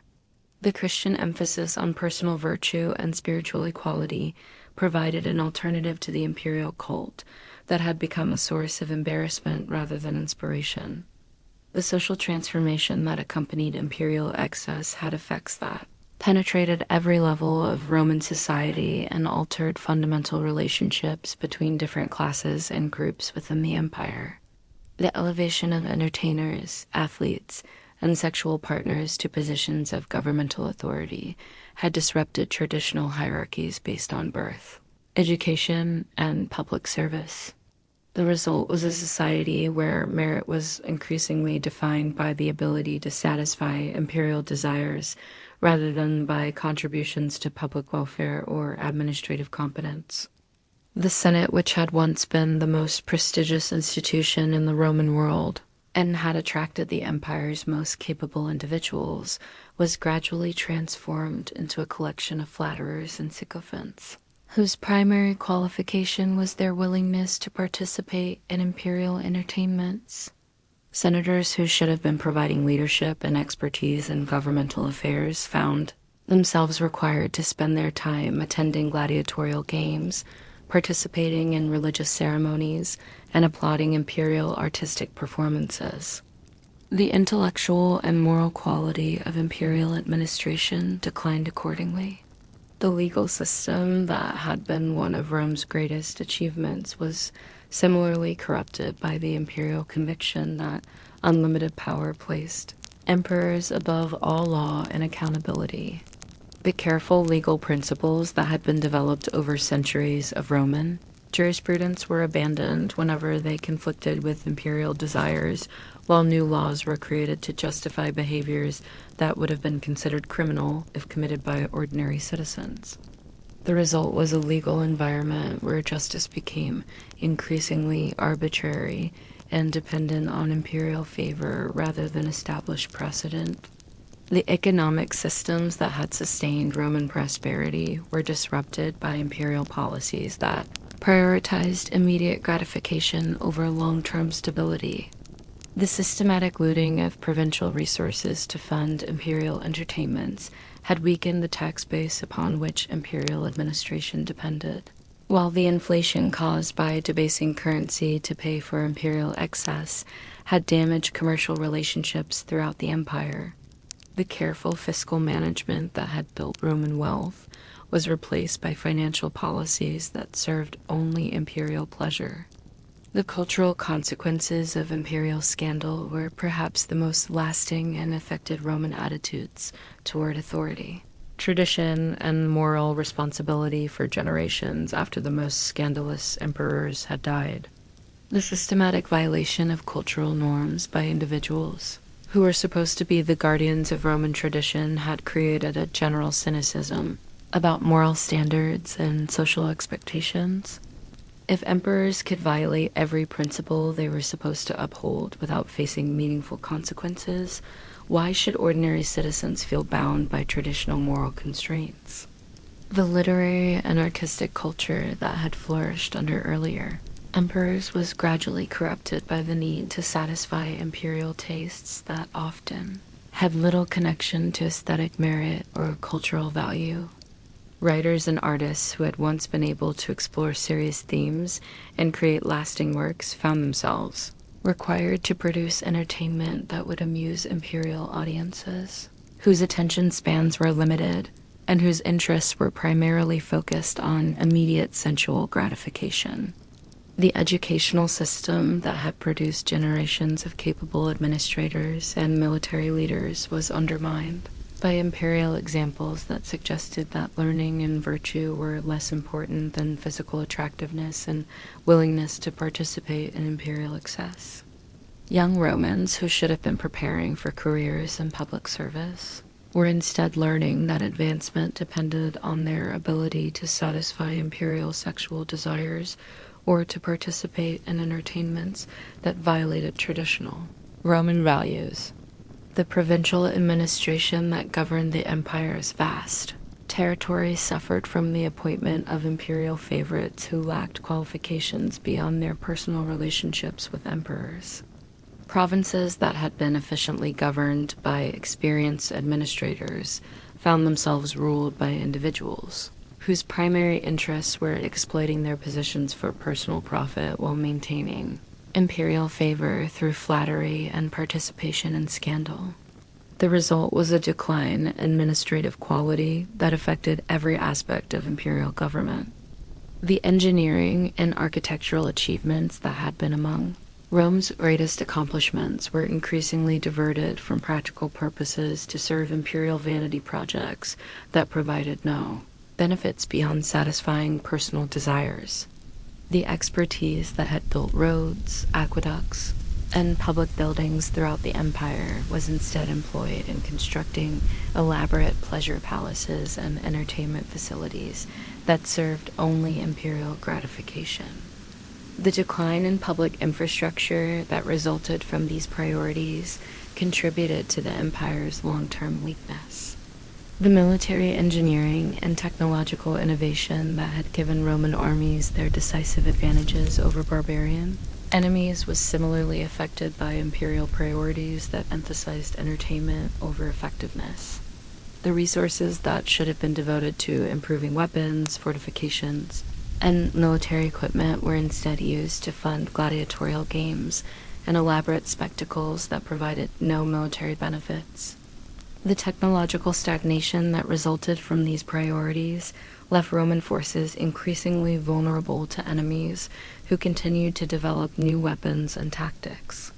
The demographic consequences of imperial excess were subtle but significant and affected the empire's long-term capacity to defend and govern its vast territories. The systematic elevation of individuals based on sexual attractiveness rather than family connections or personal qualifications had disrupted traditional marriage patterns and reduced the birth rate among the classes that had traditionally provided imperial leadership. The result was a gradual decline in the number of capable individuals available for administrative and military service. The psychological impact of imperial scandal on ordinary citizens was profound and contributed to a general loss of confidence in imperial institutions and Roman values. Citizens who had been raised to believe in the superiority of Roman civilization found themselves governed by individuals whose behavior contradicted every principle that supposedly distinguished Romans from barbarians. The cognitive dissonance created by this contradiction contributed to social unrest and political instability that made effective governance increasingly difficult. As we reach the end of our journey through the shadowed corridors of imperial excess, we must acknowledge that the fall of the Roman Empire was not caused by any single factor, but resulted from the accumulation of problems that imperial scandal both reflected and accelerated. The concentration of unlimited power in the hands of individuals who lacked adequate checks on their behavior had created a system that was almost designed to produce periodic catastrophes. Each scandalous emperor had damaged imperial authority and weakened the foundations upon which Roman civilization rested. The lesson that emerges from this examination of imperial excess is not that power inevitably corrupts, though it often does, but that unlimited power almost inevitably produces unlimited corruption. The Roman Empire's greatest weakness was not military inadequacy or administrative incompetence, but the constitutional inability to restrain emperors who chose to use their authority for personal gratification rather than public service.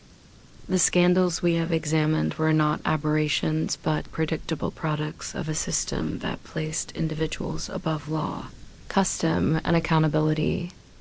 The price of absolute power was ultimately paid not by the emperors who enjoyed its benefits, but by the empire and its citizens who suffered its consequences. The purple robes that had once symbolized dignity and authority became associated with excess and corruption, while the imperial title that had once commanded respect throughout the known world became a source of embarrassment and ridicule. In the end, the emperors who had seemed so powerful proved to be the instruments of their own empire's destruction, demonstrating that even the greatest human achievements are vulnerable to the appetites and ambitions of those entrusted with their preservation. Conclusion. Lessons from the Purple Throne.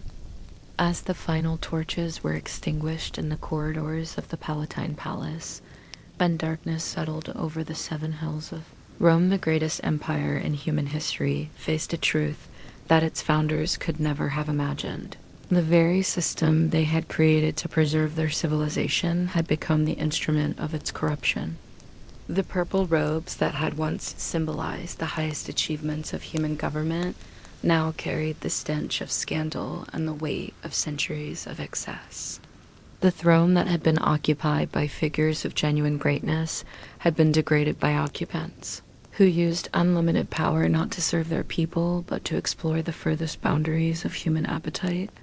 Our journey through the secret chambers and hidden scandals of imperial Rome has revealed patterns that extend far beyond the specific excesses of individual emperors.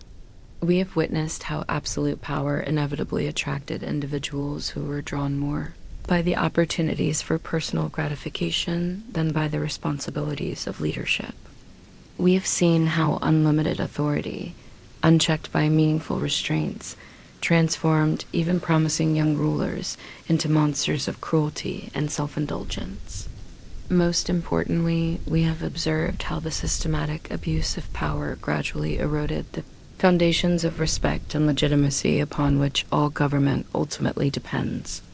The emperors whose stories we have explored were not anomalies or exceptions, but predictable products of a system that concentrated unlimited authority in the hands of individuals while providing no meaningful checks on how that authority might be used.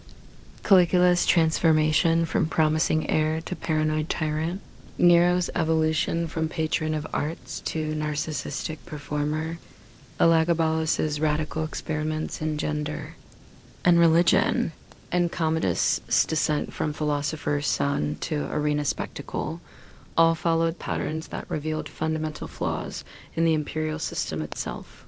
The psychological pressures that unlimited power placed on these individuals were immense and went far beyond anything that modern observers might imagine.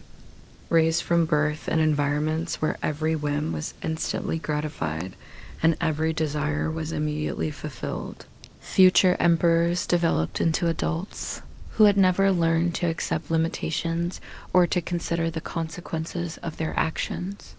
Surrounded by flatterers and sycophants whose survival depended on providing constant praise and encouragement, they lost touch with reality and began to believe their own propaganda about their divine nature and unlimited capabilities. The isolation that accompanied imperial power was perhaps even more psychologically damaging than the luxury and flattery. Emperors lived in a world where genuine human relationships were impossible because every interaction was shaped by vast differences in power and status. They could never be certain whether apparent affection was sincere or motivated by fear and calculation. They could never receive honest criticism because few people were brave enough to risk imperial displeasure by speaking uncomfortable truths. The result was a profound loneliness that drove many emperors to seek authentic connection through increasingly desperate and inappropriate means. The religious dimensions of imperial power added another layer of psychological complexity that few modern observers fully appreciate. Romans genuinely believed that their emperors possessed divine attributes, and this belief was reinforced through elaborate ceremonies, artistic representations, and architectural monuments that celebrated imperial divinity. Emperors who were constantly told that they were gods inevitably began to believe that normal moral restrictions did not apply to them, leading to behaviors that shocked even their tolerant subjects. The economic resources available to Roman emperors were literally beyond calculation, and included not just vast monetary wealth, but control over every form of production and consumption throughout the empire. This unlimited access to material resources meant that no desire was too expensive to fulfill, and no fantasy was too elaborate to realize. The result was a systematic diversion of imperial wealth from practical purposes to personal gratification, weakening the empire's financial foundation and making it vulnerable to external pressures. The military consequences of imperial scandal were equally devastating and reflected the practical impossibility of maintaining discipline and morale when emperors themselves violated every principle that soldiers were trained to uphold. Professional legionaries who had expected to serve warrior leaders found themselves commanded by figures who were more interested in personal pleasure than military strategy. The erosion of military respect for imperial authority contributed to the frontier weaknesses that eventually allowed barbarian tribes to penetrate deep into imperial territory. The diplomatic implications of imperial behavior affected Rome's relationships with every other power in the ancient world and encouraged challenges to Roman authority from rulers who questioned whether such an empire deserved continued respect. The reports that foreign ambassadors carried back to their own courts portrayed the master of the civilized world as a collection of perverts and madmen, damaging Roman prestige and emboldening potential enemies who had previously been intimidated by the empire's reputation. The social and cultural consequences of imperial excess penetrated every level of Roman society and altered fundamental relationships between different classes and groups within the empire. The elevation of entertainers, athletes, and sexual partners to positions of governmental authority disrupted traditional hierarchies based on merit and public service. The systematic violation of cultural norms by individuals who were supposed to be guardians of Roman tradition created a general cynicism about moral standards that affected attitudes toward authority for generations. The legal system that had been one of Rome's greatest achievements was corrupted by the imperial conviction that unlimited power placed emperors above all law and accountability. The careful legal principles that had been developed over centuries were abandoned whenever they conflicted with imperial desires, creating a legal environment where justice became increasingly arbitrary and dependent on imperial favor rather than established precedent. The religious innovations that several emperors attempted to impose on Roman society had consequences that extended far beyond immediate political considerations to affect the spiritual foundations upon which Roman identity was built. The systematic violation of traditional religious practices and the importation of foreign deities contributed to a loss of religious confidence that made Romans more receptive to new religious movements, like Christianity, that promised spiritual certainty in a world where traditional beliefs had been systematically undermined. The technological and architectural achievements that had been among Rome's greatest accomplishments were increasingly diverted from practical purposes to serve imperial vanity projects. The expertise that had built the roads, aqueducts, and public buildings that sustained the empire was instead employed in constructing elaborate pleasure palaces and entertainment facilities that served only imperial gratification.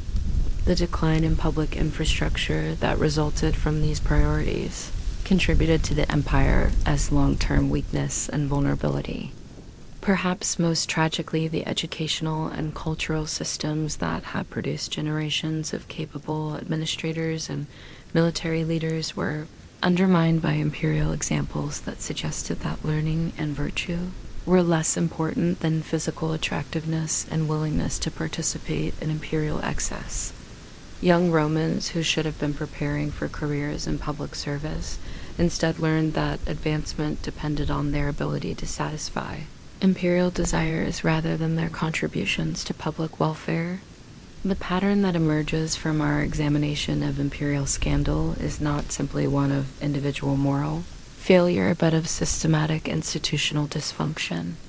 The Roman Empire had created a form of government that concentrated unlimited power in the hands of individuals while providing no meaningful mechanisms for restraining or removing rulers who abused their authority. The result was a system that almost inevitably produced periodic catastrophes when power fell into the hands of individuals who lacked the character or judgment necessary to use it responsibly. The lessons that the Roman experience offers for modern observers are both sobering and instructive. The fundamental insight that emerges from studying imperial excess is that power corrupts not gradually, but completely when it is unlimited and unaccountable. The safeguards that modern democratic societies have developed: constitutional limitations, institutional checks, imbalances, regular elections, and free press exist precisely because the Roman experience demonstrated what happens when such restraints are absent. The Roman Empire's greatest tragedy was not that it fell, but that it fell so far below the ideals that had inspired its creation. The system that had been designed to preserve civilization and extend the benefits of Roman law and culture throughout the known world became an instrument for satisfying the personal appetites of individuals who cared nothing for the public welfare. The purple throne that should have been a symbol of service and sacrifice became a platform for excess and exploitation. Yet, even as we contemplate the failures and excesses of imperial Rome, we must also acknowledge the remarkable achievements that the same system produced. The empire that gave us Caligula and Nero also gave us Marcus Aurelius and Trajan.